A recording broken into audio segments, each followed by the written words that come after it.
Let's talk about it. All right, levies. We look at other people, and as a kingdom citizen levy, I want you to understand that even the people that are not kingdom citizens at this moment, they are still prospering, not because um, of this or because of that. It's because they're simply following the principles of our Constitution. The thing about this is our Constitution as kingdom citizens. The thing about God is that God cannot lie. He can't do it. So he gives us if then statements in the Bible, and we consider those principles laws to live by. Okay. And so when he tells you if you do this, then this will happen. No matter if you claim to be a kingdom citizen or not, if he didn't say that you had to be a kingdom citizen in order for something to happen, if he just put out um children obey your parents for this is right to the Lord. Okay, it's going to be right whether you are a kingdom citizen or not. That's the principle, right? I don't care if you claim to love the Lord. I don't care if you claim him as King of Kings, your king. The principle is going to be right. So when he gives the principle of giving 10%, you have these millionaires, billionaires out there that are giving at least 10% to nonprofits. They're giving it, they're just giving their money away. At least 10%.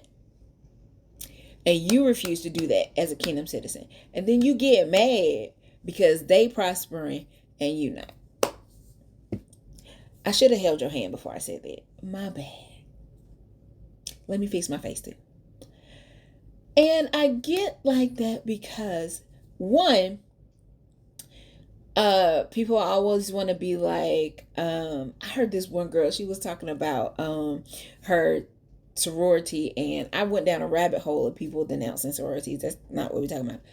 But she said that people want to audit the church about what they do with their money all the time, but nobody audited her sorority on what they were doing with their money. And they were always doing fundraisers, and they was always doing this, but they had a big sum of money that they had to allot to the organization all the time. Neither here nor there. Let that fall where it may. I ain't got no eggs in that basket. But the eggs that I do have is that I have lived experience. I am a PK. I have been in the church since I was born. These principles have been taught to me.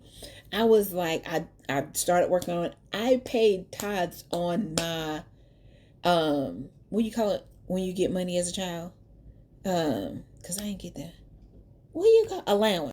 I was that girl. I was taught to pay tithes on my allowance. Tithes, just 10% of whatever you receive. Just pay it back, okay? Give it back to God. Okay. And so even on allowance I was paid. So that followed me. When I was 15, I started working. When I was 15, I would still give my 10%. I was still in my mom and dad's house, my parents' house. I was just taught to do that. When I got 20, I started looking at that thing like, Um, yeah, I'm gonna go ahead and keep that 10%. I'm gonna get some other piece of offering, but I'm put a little couple dollars in a basket. But nah, I ain't gonna do that. When I tell y'all I couldn't get financially right to save my life, I was making the money. The money made sense on paper, but in my hand, it did not make sense. Like my it didn't make sense in my bank account. So let me tell you something. When I'm a budgeter, I like to write stuff down. So I knew everything that was coming in. I knew my bills that were going out. My income was greatly above all the bills. Greatly above all the bills. I should not have no problem. When I stopped paying my tithes, um, everything started going. This and that. This was this. This was that. I need to pay for this. This has happened. And it was not a coincidence. It was not. Because when I started paying, when I saw the error of my ways, I started paying again. And everything was back. Everything was balanced. There was overflow. So I say that to say, y'all, and I say y'all because I don't do this. Y'all can pay for a $10 drink at Starbucks. but don't want to pay $10 to wherever God says pay $10 on your $100 that you get. But you okay with getting that $100 and going to buy a $10 meal or a $10 cup of coffee or $10 to Netflix or Hulu. Like, y'all okay with that? And y'all okay with being broke? Okay. Y'all okay with being broke and not having abundance? Okay. Okay. I was just checking. If you're okay, I'm okay. As for me and mine, we pay our tithes. We pay our 10%. Now, for the longest, I wasn't connected to a church. I didn't have a church home. But, and I still set aside that 10%. I put it in an account. And then when God says where he wants to put his money, I put it to that account. Then I connected to a ministry. It wasn't like a four walls ministry, but then I started putting ties to that because that's where I was getting fed. So I put my ties to that ministry, and we put our ties to my husband's church as well. So I'm not telling you where to put your 10%. I just want to show you the principle, right? I know some of y'all need receipts. So let's go. Okay. I started reading already.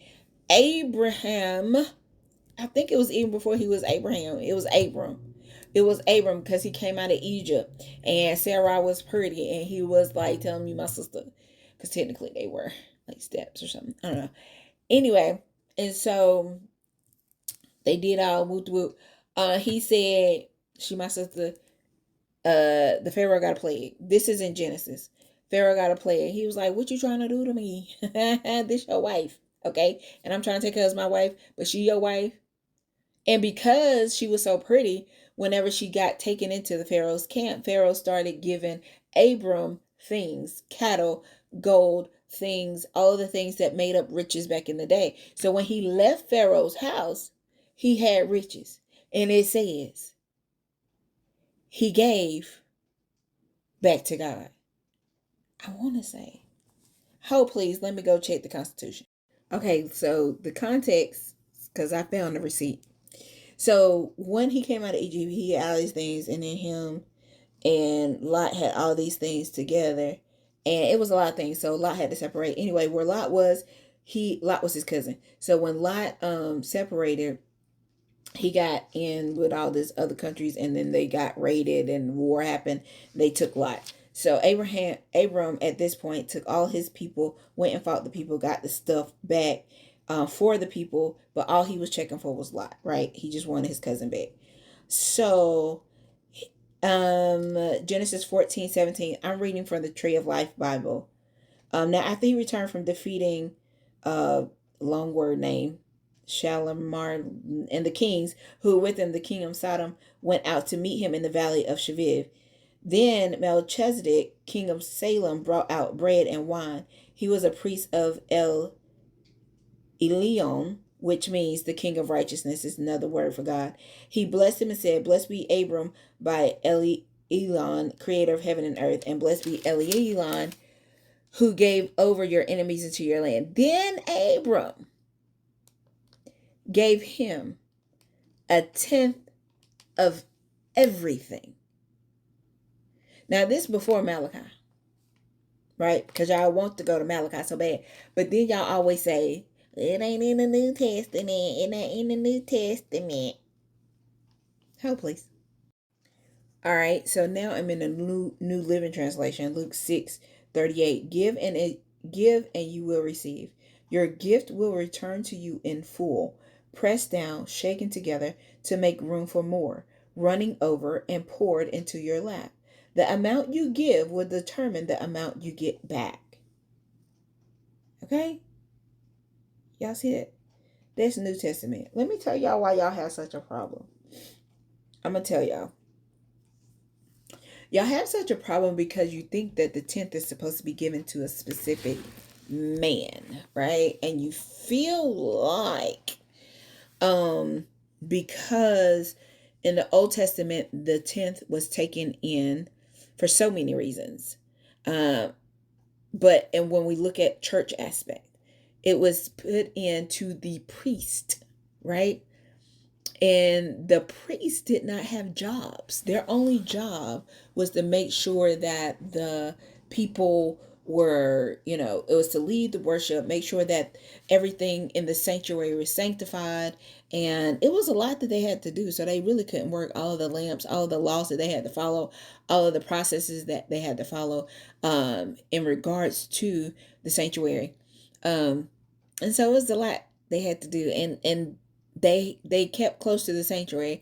And it doesn't say this in the Bible, but for me, if I keep close to the sanctuary, it's going to keep me a little bit purer, than being out and about working and stuff. Like, I'm not going to be fussing at the people that's driving. You know what I'm saying? If I'm sitting at the sanctuary every day, everybody, people that, it's a lot less people that can get on my nerves. I mean, the people that come in the sanctuary can get on my nerves, but it's a lot less. I have a lot less outward influence. And so to me, I'm just looking at it like, okay, they had to be pure. They had to be pure in heart. And so I get it why they couldn't work. But they did so many things. They did so many things to help the community. Okay. They were the people. Okay. And even in such, they couldn't go to war. They couldn't do any of the things, but they always brought spoils back to the Levites. And these were the priests of the day. So why is it so hard to give to people that serve you? Okay. Why is it so hard? Because you don't trust nobody. Because you've been hanging out with circles that you don't trust anybody. Because you forget that people are human, and you forget that sometimes you don't have the best discernment. And the fact of the matter is, sometimes y'all get under these churches because you want to be comfy and that feels good. But they're not righteous. And I'm not judging nobody. All I'm looking at, I'm doing fruit inspection. Inspection is not condemning nobody to hell. All I'm doing is fruit inspection. Okay. So a lot of times when we are looking for community, a church community to be under and underneath, because you have to submit authority, they had to submit authority to the priest. They couldn't come at the priest any kind of way. Okay. And then the fact of the matter is too, is like everybody wants to have the title of pastor for what? For what? If you're not called to be a pastor, please don't become a pastor. Because a lot of y'all are preachers and you're not pastors. Pastors and preachers are two different things. You don't have the compassion that you need for the people. You don't know how to reach out. You don't know how to grow community. You don't have the literal organizational sense, and you don't know how to create a team. And you want to do everything by yourself because you want that power. Somehow, some way, this country has equated pastoralship to power. Don't do that. And that's why we have failed. That's why we have failed miserably. That's why our communities look like this. That's why we're fighting each other. That's why we're fighting other people. That keep your mouth with a bridle. Anyway, let's get back to the topic at hand. Follow the principle of paying your tithes. Ask for discernment of where to pay them. Don't get in a church community because they tickle your fancy, and they don't talk about the things that you should not be doing according to the Constitution. Okay.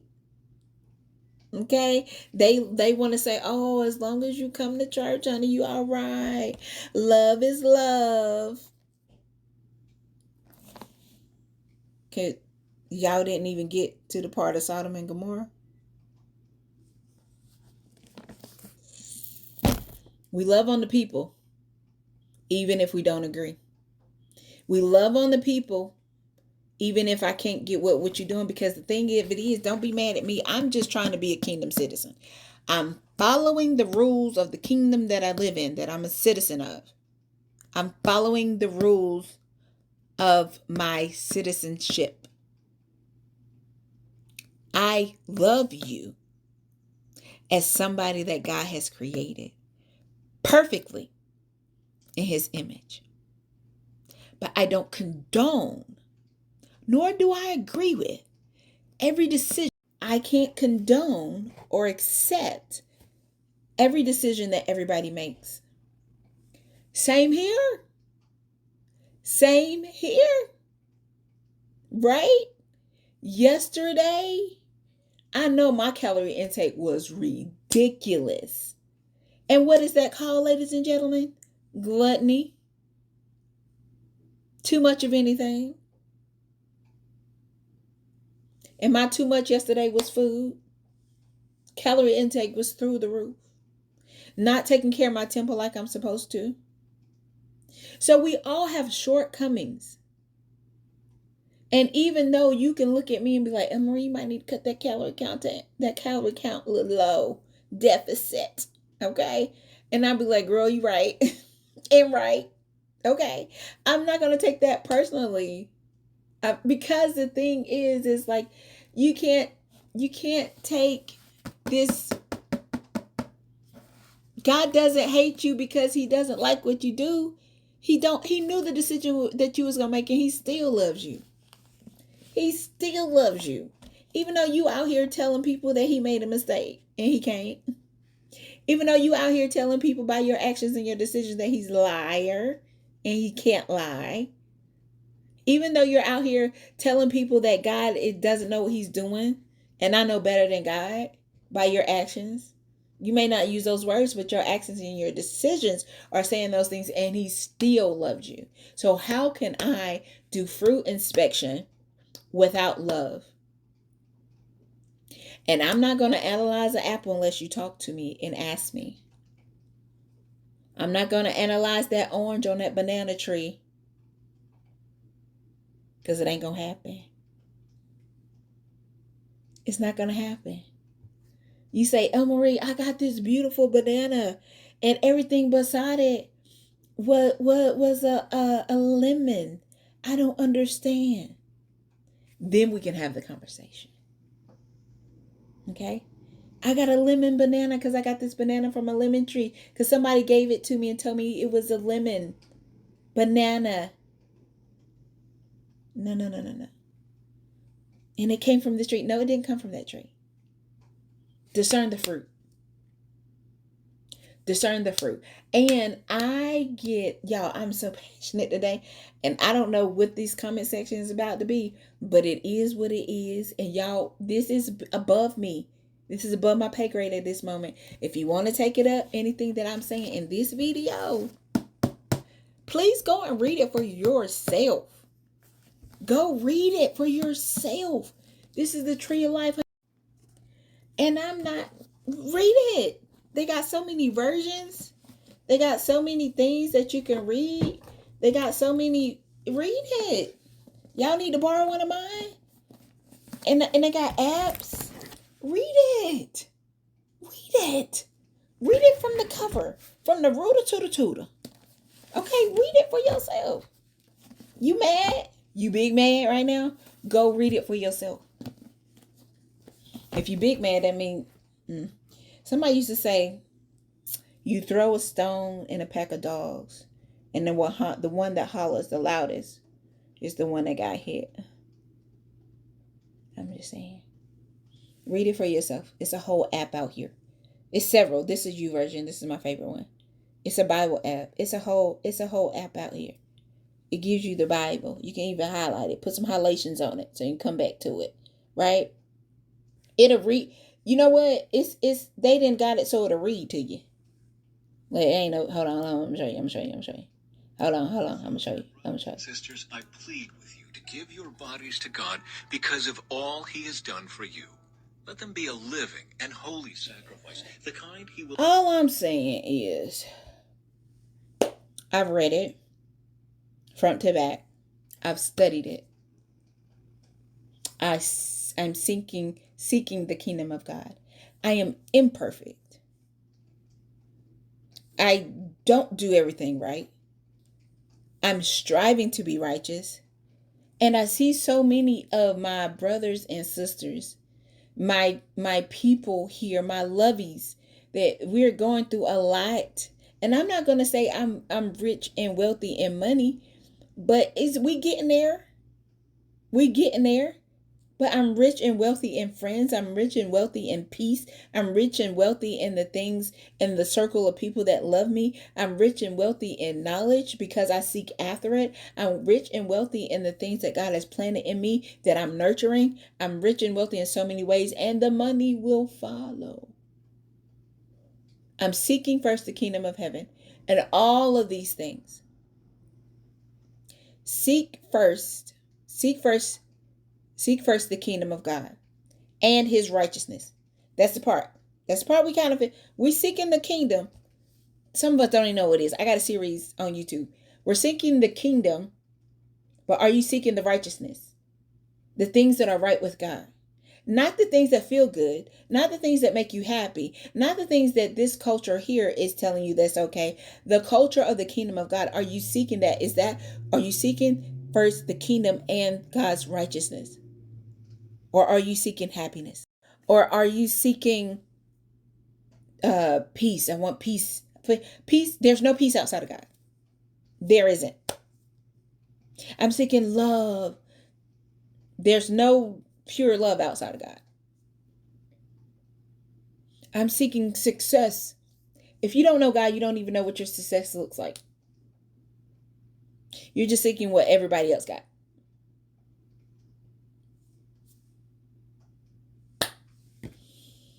I hated to be auntie today, but my moo kind of brought it out. You know, my moo and my straight bags.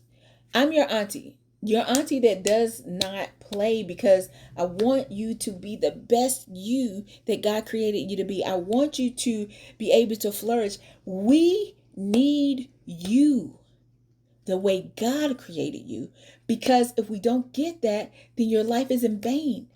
God gave you an assignment that is conducive, that we all need. If we didn't need you, you wouldn't be here. You wouldn't. So, with that being said, whatever you took from that, take that, hold it in your pocket. If Don't let conviction cause you to be angry. Let conviction cause you to transform. Let conviction cause you to be have, what is it? Inquisitive. Let conviction have a sense of inquisitiveness about you, so that you want to see. So you want to see why I feel some type of way. Because I felt like Marie is coming for me. I don't like that. I feel some type of way. Go in here. Dig it out. Seek it out. Pray. God, like, I saw this video. I don't even know why it hit on my page. I don't even know this girl. I don't even know her. And she felt like she was coming for me. She talking about some tithe and pay my tithe, get back to God. What is she talking about? And why I'm getting so angry about it? She talking about the decisions that we make. I make my own decisions. But why you so angry? Why you getting so angry? Why you getting so mad? Before you put them thumbs to that comment section, ask yourself, why am I getting so upset? Ask yourself that. But whatever you do, whatever you comment in the comment section, that is fine. I have said what I was supposed to say, because I didn't come on here for this today. I don't even come on here looking like this with my auntie moo on and my straight bags. I ain't got no earrings on or nothing. I don't come looking like this. But it was just on my heart heavy. And I'm like, wait. So I'm saying that to say, take what you will. Take what you will. Sometimes we have to, my mom used to always tell me to eat the meat and spit out the bone. So whatever didn't hit, didn't hit. If you felt like I articulated it better, like you've been trying to tell somebody this, but you couldn't get the words right, or like this is kind of confirmation or whatever, what you were saying, send it to them. You know, I'm just, it's me, El Marie. I'm just a girl. I am a girl. I'm not just anything. I am a woman tending to my life's garden on this journey, watering the seeds that God gave me, fertilizing my garden, making sure that the roots grow deep and that the fruits grow plentiful. I'm a multiplier. Ain't nothing There's a lot of special things about me, but you can be a kingdom citizen too. You can be in obedience to God too. It's a choice. It's a choice. All right, y'all. Remember, in a world full of chaos, always focus on the good. I just want y'all to be so amazing. I want y'all to be y'all authentic, amazing self. Please, we need you. You need you to be you. All right. All right. I'll see y'all later. Toodles.